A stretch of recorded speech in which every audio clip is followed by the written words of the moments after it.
जंगली हाथियों से त्रस्त ग्रामीणों को नहीं मिल रही कोई राहत, मोर्चा संभाला। रनिया में हुई ग्रामीणों की बड़ी सभा, 4,000 से ज्यादा की संख्या में पहुंचे ग्रामीण। सभा गैर राजनीतिक, ग्राम प्रधान संघ की अगुवाई में हुई सभा। कार्रवाई नहीं हुई तो रनिया से हटाया जाएगा वन विभाग का कार्यालय।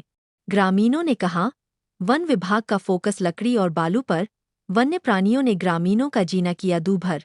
नक्सलियों से खतरनाक है हाथी, नक्सली से एक व्यक्ति डरता था, हाथी से पूरा गांव।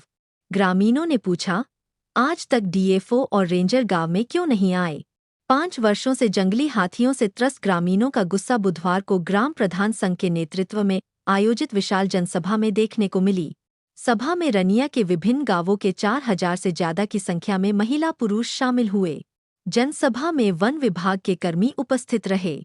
कुछ देर के लिए बीडीओ प्रशांत डांग और थाना प्रभारी विकास कुमार जायसवाल भी आए। सभा में आए सभी ग्रामीणों की एक ही मांग थी कि अब बहुत हुआ, उन्हें वन्य प्राणियों के उत्पात से स्थायी मुक्ति चाहिए। ग्राम प्रधान संघ रनिया के अध्यक्ष सुरेश कोंगाड़ी, जिनके घर को भी जंगली हाथियों द्वारा धंसाया गया है, काफी गुस्से में थे। उन्होंने कहा कि क्या वन विभाग सिर्फ जंगल से काटे गए अवैध लकड़ी और अवैध बालू के उत्खनन व परिवहन को देखने के लिए है?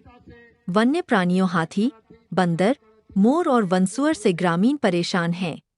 हाथी लोगों की जान ले रहे हैं, हर दिन किसी न किसी गरीब के घर को धंसा रहे हैं। इस समस्या का स्थायी समाधान वन विभाग क्यों नहीं कर रहा है? ग्रामीणों ने ऐलान किया है कि अगर जल्द उन्हें हाथियों के उत्पात से मुक्ति नहीं दिलाई गई तो वे रनिया में वन विभाग के कार्यालय को नहीं रहने देंगे। नक्सलियों से ज्यादा खतरनाक है हाथी। सुरेश कोंगाड़ी ने कहा कि नक्सलियों से ज्यादा खतरनाक है हाथी। नक्सली से गांव के एक व्यक्ति को डर रहता था, लेकिन हाथी से पूरा गांव डरा रहता है। जब नक्सली थे तब पुलिस की फौज जंगलों में ऑपरेशन चलाकर नक्सलियों को ढूंढते थे। अब हाथी का उत्पात कायम है तो वन विभाग की फौज जंगलों और गांवों में क्यों नहीं आती? लोग मरते हैं और रेंजर मुखिया से कहते हैं, राजनीति कर रहे हो।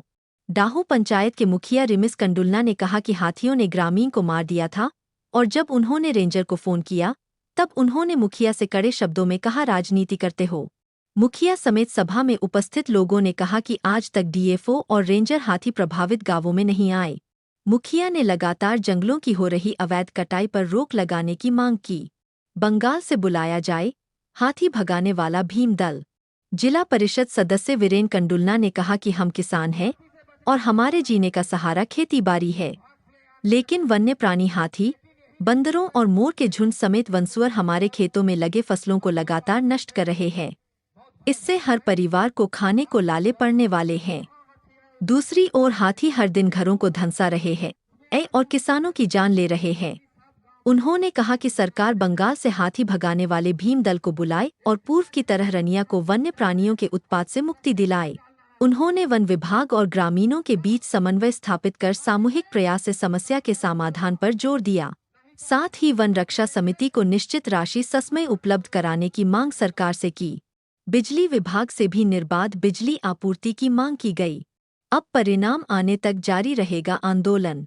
ग्राम प्रधान संघ के अध्यक्ष सुरेश कोंगाड़ी ने कहा कि अब परिणाम आने तक आंदोलन जारी रहेगा।